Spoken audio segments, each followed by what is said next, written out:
حضرت امام حسین شہید کر دیے گئے، ان کا خاندان شہید کر دیا گیا۔ صرف 14 سال کے امام زین العابدین رضی اللہ تعالی عنہ اس حادثے میں، اس واقعہ میں جو ہے وہ بچے، اور سب سے زیادہ دکھ اپنی آنکھوں سے انہوں نے دیکھے۔ کربلا کا منظر بھی دیکھا، کوفے کا دارالامارہ بھی دیکھا، اور دمشق کا دربار یزید بھی دیکھا، اور پھر یہاں سے مدینے پہنچ کر اہل مدینہ سے جو سامنا ہوا امام زین العابدین نے وہ لمحے بھی دیکھے۔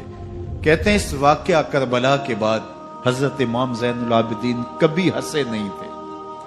جب بھی پانی پینے لگتے تو رو پڑتے، انہیں شاید سکینہ کی پیاس یاد آ جاتی تھی۔ امام زین العابدین کا رنگ زرد ہو جاتا جب کربلا کی یاد آتی، اور بسا اوقات شہر سے وحشت ہونے لگتی اور دور باہر نکل جاتے اور جا کر کے وہاں خیمہ گاڑ لیتے اور مہینہ مہینہ وہاں ذکر و فکر اور عبادت میں لگے رہتے۔ امام زین العابدین کے ہاتھوں میں ہتھ کڑیاں، پاؤں میں زنجیریں، اور اونٹ پہ باندھ کر کے جب حضرت امام زین العابدین کو شہیدوں کی لاشوں کے قریب سے گزارا گیا تو غشی پہ غشی طاری ہو رہی تھی امام زین العابدین پہ، اور وہ گھڑیاں بھی امام زین العابدین پر کتنی دردناک تھیں کہ جب شہزادیاں اونٹوں کے ساتھ باندھی گئی تھی اور امام زین العابدین اپنے بابا کا سر اپنے سامنے چلتا ہوا دیکھتے تھے، اور یہ دردناک لمحے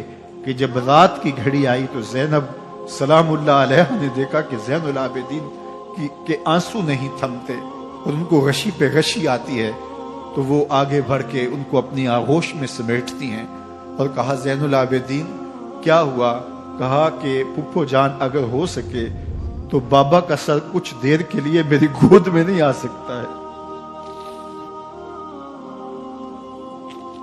وہ وقت بھی امام زین العابدین پہ آتا ہے جب زخم اور درد اور دکھ حد سے تجاوز کرتے ہیں تو زین العابدین مدینہ کی طرف منہ کر لیتے ہیں اور حضور کی بارگاہ میں ہوا کے ہاتھوں پیغام بھیجتے ہیں، ان نلت یا ریح الصبا یوما الی ارض الحرم بلغ سلامی روزتن فیہا النبی المحترم یا رحمتا للعالمین ادرک لزین العابدی محبوس عید الظالمی فی الموکب والمزدحم۔ امام زین العابدین نے یہ سارا دردناک منظر اپنی آنکھوں سے دیکھا اور یہ سارے دکھ سہے۔ امام زہری کہتے ہیں کہ ولید کے زمانے میں دوبارہ امام زین العابدین کو پکڑ لیا گیا اور ان کے ہاتھوں میں دوبارہ ہتھ کڑیاں اور پاؤں میں بیڑیاں ڈال دی گئی۔ میں ملنے گیا تو جو ہی امام کے ہاتھوں میں ہتھ کڑیاں دیکھی تو میرا دل ڈولنے لگا اور میری آواز گلے میں دب گئی اور آنسو تھے کہ تھمتے نہیں تھے۔ تو امام زین العابدین نے مجھے دیکھا تو مجھے تسلی دیتے ہوئے کہا زہری کیا ہوا تمہیں؟ تو میں نے کہا حضرت کربلا میں تھوڑے دکھ دیکھے تھے اور اب یہ حالت مجھ سے دیکھی نہیں جا رہی۔ تو امام زین العابدین نے ان زنجیروں کو اور ان ہتھ کڑیوں کو جن سے آپ جکڑے گئے تھے جھٹکا دیا، لوہے کی زنجیریں ٹوٹ گئیں۔ کہا زہری ہم اللہ کی تقدیر پہ راضی ہے ورنہ یہ زنجیریں کیا ہوتی ہیں۔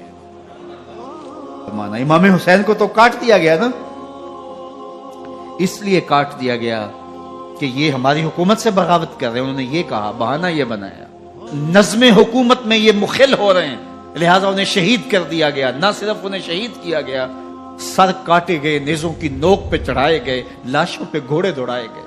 کیا کیا ظلم تھا، کیا کیا جبر تھا جو روا نہیں رکھا گیا۔ پیاسا رکھا گیا، بھوکا رکھا گیا، 6 ماہ کے بچے بھی نہیں چھوڑے گئے۔ امام حسین جب حضرت علی اصغر کو اپنے ہاتھوں پہ اٹھا کے فرات کے کنارے جا کھڑے ہوئے تو آپ نے اشقیاء سے مخاطب ہو کے کہا کہ تمہاری لڑائی تو مجھ سے ہے، اس 6 ماہ کے بچے نے تمہارا کچھ نہیں بگاڑا۔ چلو سے پانی بھرا تاکہ اصغر کا حلق تر ہو جائے تو پانی ابھی حلق تک نہیں پہنچا، 2 شاخہ سنسناتا ہوا تیر آیا اور علی اصغر کا گلا چیر گیا. اور کہتے ہیں وہ جو تیر تھا جو حضرت علی اصغر کا گلا چیر کے آگے گزرتا ہے، وہ تیر تھا جو جانوروں کو مارنے کے لیے استعمال کیا جاتا ہے. گردن لٹک جاتی ہے، خون بہنے لگتا ہے. امام حسین اس خون کو آسمان کی طرف اچھال کے کہتے ہیں مالک حسین کی یہ قربانی بھی قبول فرما لے. نسل مٹا دی گئی، شہید کر دیے گئے، گھوڑے دوڑائے گئے. سادات کرام، عصمت شیار پیغمبر زادیوں کو اونٹوں پہ بٹھایا گیا، رسیوں سے جکڑا گیا، چادریں چھیننے کی کوشش کی گئی، کیا کچھ نہیں ہوا. تاریخ دردناک ہے اور یہ پیغمبر کے ماننے والوں نے، کلمہ پڑھنے والوں نے یہ سب کچھ کیا. بے مروت، بے وفا، تیرا بھی کیا افسانہ ہے. جس نے اپنی ہی شمع کو گل کیا تو وہ پروانہ ہے. لیکن یزید کی دلیل یہ تھی کہ یہ حکومت کا نظم چلتا ہے، اسے چلنے دیا جانا چاہیے، انہوں نے کیوں رکاوٹ ڈالی ہے، لہٰذا یہ باغی ہیں، ان کو کاٹ دیا جائے. میں کہتا ہوں امام حسین کو شہید کر دیا گیا، ان کے اعیان و انصار کو شہید کر دیا گیا، پورے خاندان کو پیاسا رکھ کے ذبح کر دیا گیا، 6 ماہ کے بچے بھی نہیں چھوڑے گئے، 80 سال کے بوڑھوں کو بھی شہید کیا گیا، خواتین کو اونٹوں پہ بٹھایا گیا اور گلی گلی عصمت معاب پیغمبر رحمت کی شہزادیوں کو کوفے اور دمشق کے بازاروں کے اندر بتایا گیا.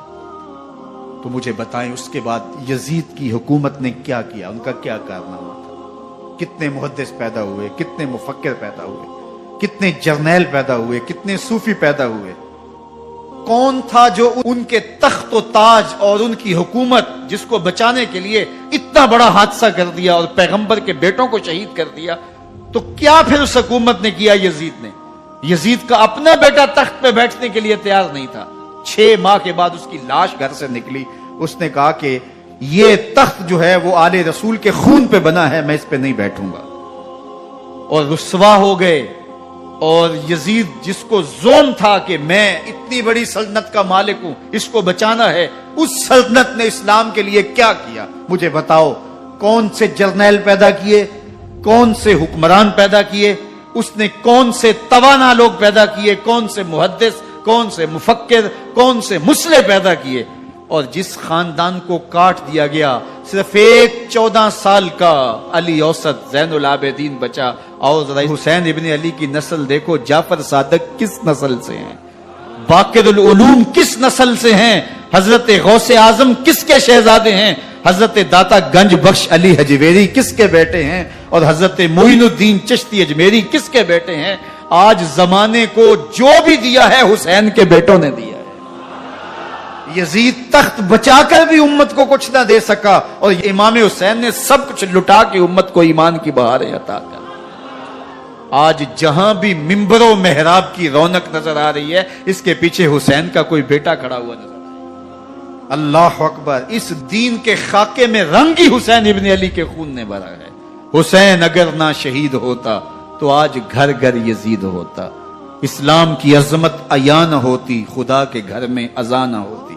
بار الہ نوحہ سناتا پھرتا، تا روز جزا اشک بہاتا پھرتا. امداد نہ کرتے اگر کربلا میں حسین، اسلام تیرا ٹھوکریں کھاتا.